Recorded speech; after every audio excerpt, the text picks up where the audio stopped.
Zay mandry fifaninana miandry ny toyindray zany aloha ny pakafy ity taranja ty na izany zany ary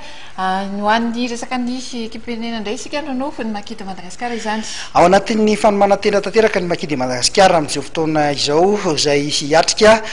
ny fanotsanana amin'ny fiadian'ny tompon-daka eran-tany sy ny fiadian'ny tompon-dakan'ny Afrika amin'ny taona 2024 ho an'ny Sri Lanka moa izy reto hiatrika izay lalao fanomanana izay anisan'ny vaovao lehibe namaran'ny filohan'ny federasiona nandritra any fiaonany tamin'ny mpanao gazety fa dia ho atao eto Madagasikara indray izay lalao fanotsanana amin'ny mondial amin'ny taona 2024 izay sy ny fiadian'ny tompon-dakan'ny Afrika hiara-dalana zany ireo fanonanana anankiroa ireo ny 9 jona ka hatramin'ny 9 jolay no anatanterahana izany fanonanana zany amin'ny taona 2024. Iara-dalana ny fiadiana ny tompon-daka ny Afrika taona 2024 sy ny fanotsanana andehanana any amin'ny fiadiana ny tompon-daka eran-tany. Resy lahatra ny Confédération africaine nitarantika baolina lavalava sy ny International Rugby Board ny amin'ny fahaizany malagasy mandray lalao lehibe eo ihany koa ny amarony ny mpijery izay tombony ho an'ny Madagasikara ny amin'ny fahazahoana lalao toy izao. Fantatra zao zany fa dia ho tanterahana eto amintsika indray izany lalao lehibe eto Afrika izany amin'ny taona 2024. Marina tokoa zany atao eto amintsika indray zany fantelony zao ny Coupe d'Afrique des Nations 2014 mahasamihafa azy tamin'izy telo hatramin'izay zany dia ny hoe miaraka amin'ny éliminatoiren'ny Coupe du Monde ity atao amin'ny 2014 ity ary tokony fantatsika tsara ngamba fa tsisy an'izany hoe firenena anankiray zany mahazo ny telo misesy ny fikarakarana ny CAN zany fa dia miankina tamin'ny fiadivana sy ny fahaizatsika mijery baolina sy hoe mijery baolina io no anisany nahazahoantsika note be tsara indrindra tamin'ny cahier des charges izay nalefa tany amin'ny CAR sy ny RB nahazahoantsika indray io anina faharotelo io zany. Ankoatran'izay moa zany misy zavatra hafa ihany koa critère izay nedivanay mafy tokoa zany ary sorako andreo membre sy mpiara-miasa aton'ny fédération zany nahazahoana izany nandraisantsika io an'io ary mazava-dehibe an'io fandraisantsika ny CAN io zany dia voalohany indrindra aloha efa omena atsika zany licence efa 50% zany zao aty amintsika ny sansa hoe mba ahafahantsika andray anjara amin'izany Coupe du Monde zany fa dia miankina amintsika rehetrarehetra miankina ny vahoaka malagasy ray manontolo zany sy ny fédération sy ny technicien ary ny mpilalao no ahafahantsika mandeha mandray anjara amin'izany Coupe du Monde zany. Zava-dehibe loatra ny fandraisantsika ny io CAN 2014 io zany dia mitady hevitra zany ny fédération nampina an'ireo technicien zany dia nifidy ny lay entraîneur frantsay izay nitantana ny Zimbabwe tamin'ny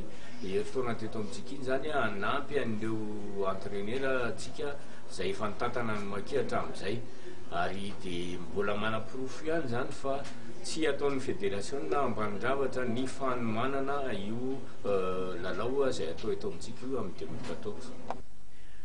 Fonina ny Makidy Madagasikara hoy Bertin Zoto ary isy ny fampivondronana entelo metaona ho amin'ny fanomanana izany lalao izany.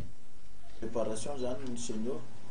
isy karazana misy regroupement ngamba anaky telo izy zany mandrapatonga ny CAN dia iny zany mandrapatonga ny Sri Lanka nandritra ny 2 mois dia tao zay ny travy resaka collectif moa zany mba ahafahana miatrika amin'le Sri Lanka zay préparation raha teo dia avy any Sri Lanka dia mbola misy satria le mpanazatra frantsay le 16 izy vao miverina any aminy dia manomboka manao correction zany miantso joueur eo amin'ny 36 eo zay na 40 miatrika ny correction avy any Sri Lanka fa tsy le 24 nandeha ihany akory no atsona amin'izay dia rehefa tapitra zay le 16 zay dia manohy ny top 14 manohy ny top 14 sy ny championnat de Madagascar ny ireo joueur ao anaty Maki zany miverina any amin'ny club de any amin'ny février andray zany a manomboka miregroupé indray a ny eo 40 euro ihany koa mandritra ny ray volana satria mety hisy match Afrique du Sud sy mois de mai sy la Réunion de misy fijanonana kely indray aorinan'izay a fa tia hoe mois de juin juillet ny CAN de 2 mois alohan'io zany ny regroupement farany efa ligne droite tsika zao efa dernière ligne droite ngamba tsy tsapatsapa zazavao tsony fa raha matsapa tsika zao le favori enitsika isan'andro somaro nakaina mihitsy tsy andeha Sri Lanka zany hoe ohatrany hoe Coco bien Rija